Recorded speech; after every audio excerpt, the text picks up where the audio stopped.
Hey, it's Steve here from A470 RC Soaring, and we're back with part 3, trying to get this thing to fly properly on the high start.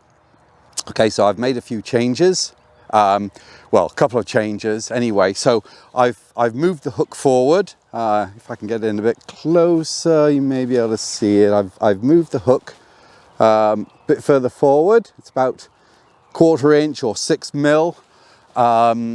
In front of the center of gravity, and I've also, on the recommendation of one of my viewers, I've angled that hook down so it's not parallel to the fuselage, which it wasn't before. It was slightly down, but I've given it more of an angle to help the line slip off the hook more easily. And talking about the line, I've replaced that heavy old fishing line. That was something like 80-pound breaking strain, which I used for some sea fishing purposes many years ago. And I've changed that to a 15-pound breaking strain braided. It's as thin as sewing thread. So we're going to give this a go, and hopefully it'll be better than last time. Fingers crossed. Okay, so there's a little bit more wind than there was last time, not a great deal. So let's just hook this on here. There was just a few spots of rain. So let's stretch this back.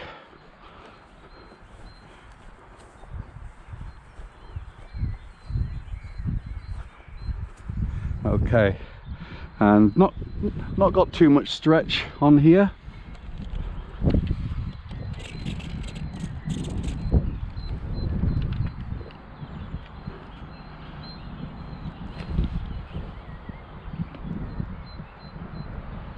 Oh, that's better.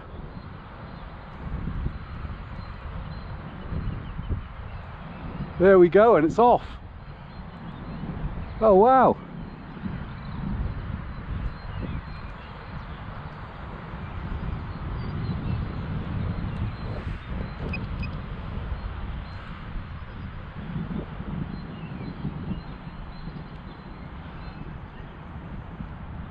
So it's just sort of hovering in the wind at the moment.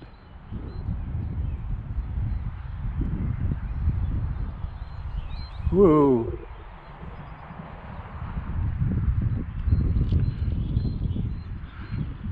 Ah.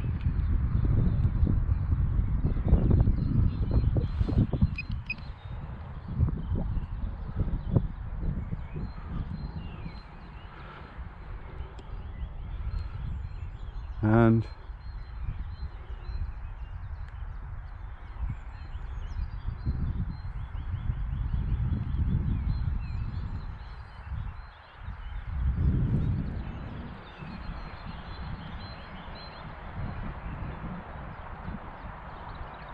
well, that launch was way better, way better.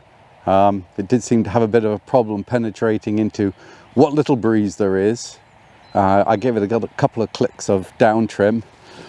Whilst it was flying, it may need a little bit more. Let's play around with it and see what happens. Okay, so let's pick up. You may be able to see that line, how very thin it is. That seems to have made an awful lot of difference. So let's hook it back on. Okay, just start feeling a bit of stretch. 1,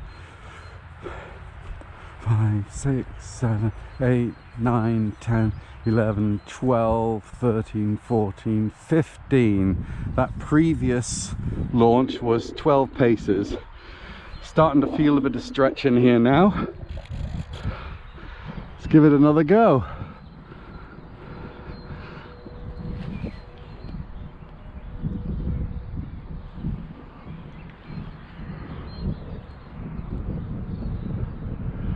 Okay, it's come off the hook.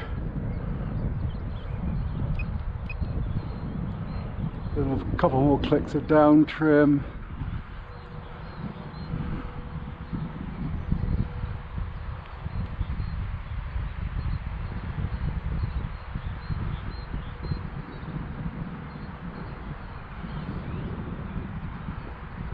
It's an awful lot better, but I don't want it so close to me.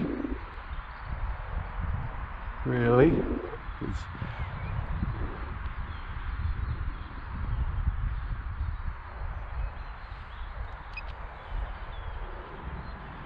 It's another click of down trim.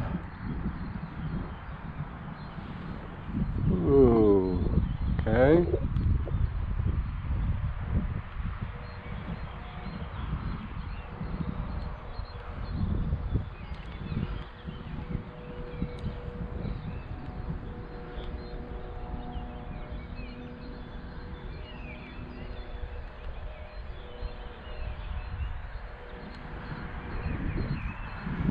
Get it to land close to the hook.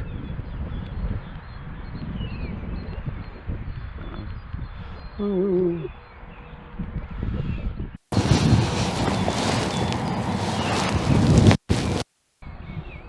Okay, so I've just set up dual rates on the rudder. So I got 50% rudder, which I'm going to use for the climb out, and then once it's come off the hook, then I can just switch it over to high rates again. So okay, so 1, 2.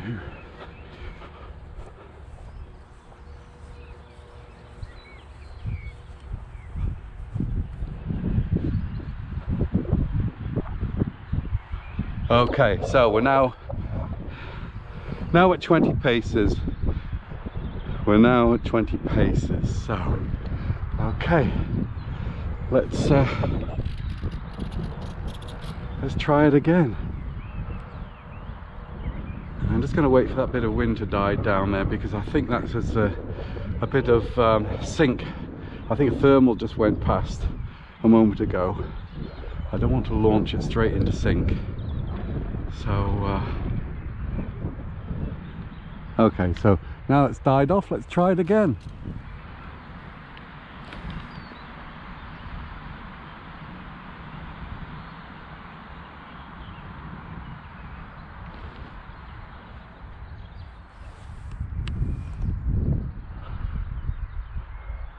Well, that was 20 paces. And I got a reasonable height there.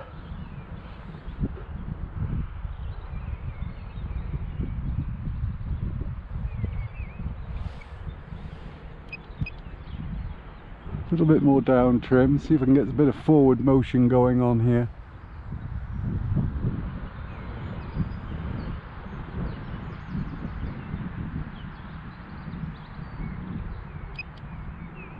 Whoa!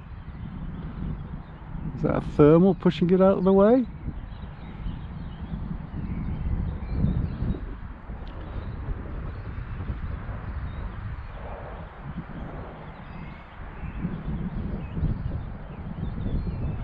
Bit of turbulent air around.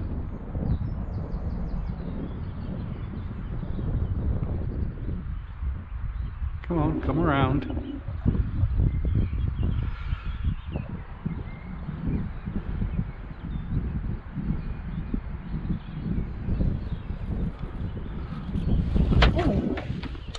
Not quite. Okay, so what's this? Launch number 5, I think. One thing as well, if you remember in the last video, it was going off to the left, veering to the left on launch, and it stopped doing that now. I've got a feeling that's also to do with the hook position. Stretched it out 25 paces. I can feel some really good tension, because remember the rubber on this is only 1/8 of an inch, and it's the rubber used in rubber powered models. So anyway, let's give this a go. Ooh, no, it came off.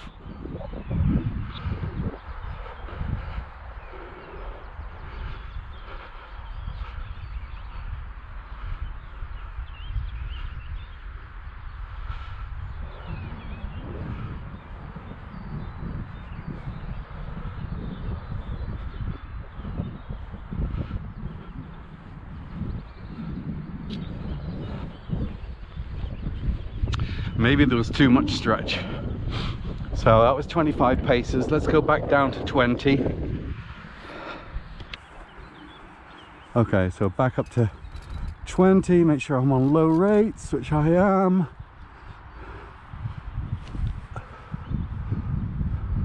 It's better. Yeah, maybe 25 paces was too much, and it's off. Awesome. Let's go back onto high rates. It's flying lovely.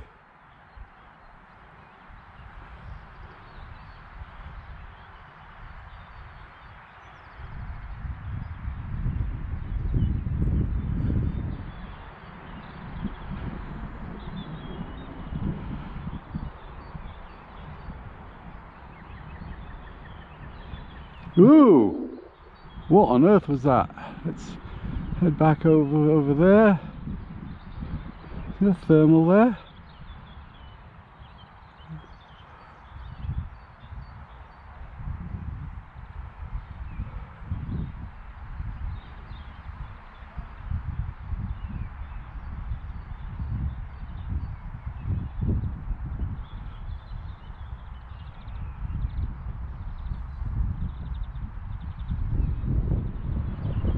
Okay, let's bring this around and get it on the, launch it up again. Woo!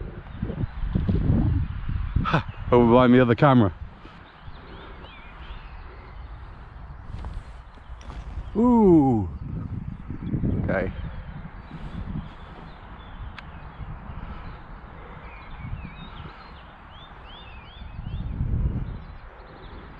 Came straight off the hook that time on launch.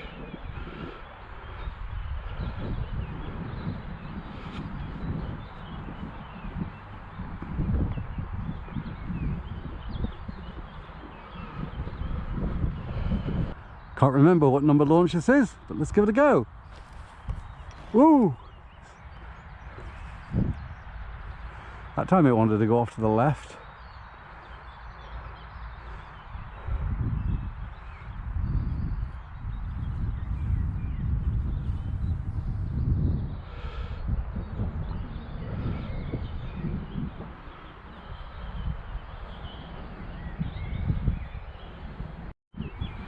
Okay, I've eased the stretch off just a little bit just to see. Ooh, and again it's come off the hook.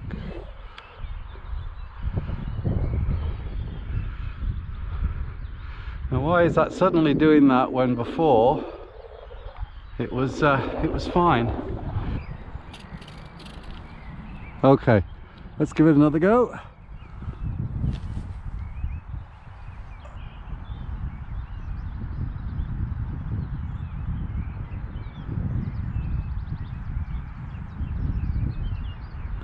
Now I put some more down elevator trim into that. Let's take a little bit off. It's flying.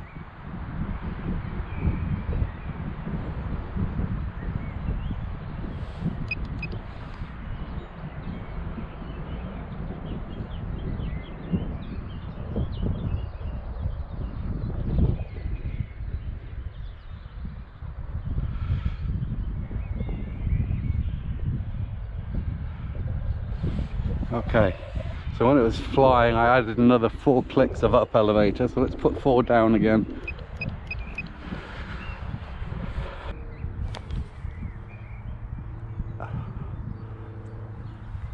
But it does seem to want that bit of down elevator trim, and we're off.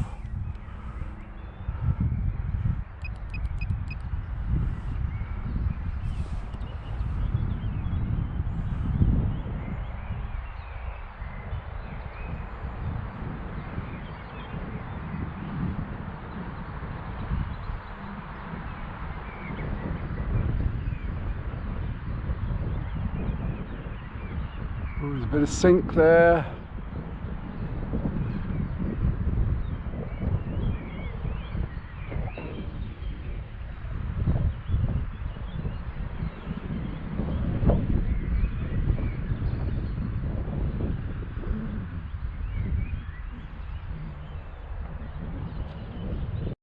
Okay, just a few extra paces.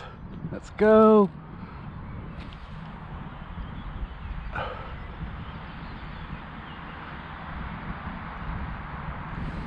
We're off. Back in the full rates on rudder.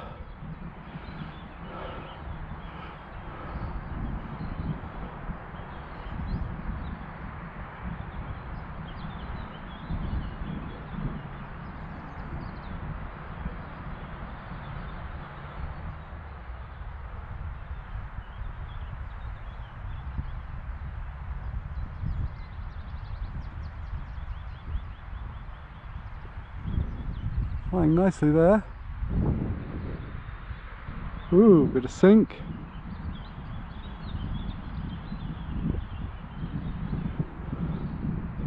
Now I haven't changed the elevator trim.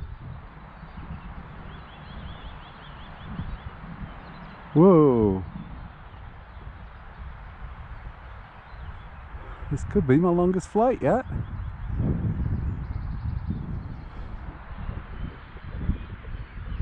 Bit of lift there, a little bit maybe. Go on, turn.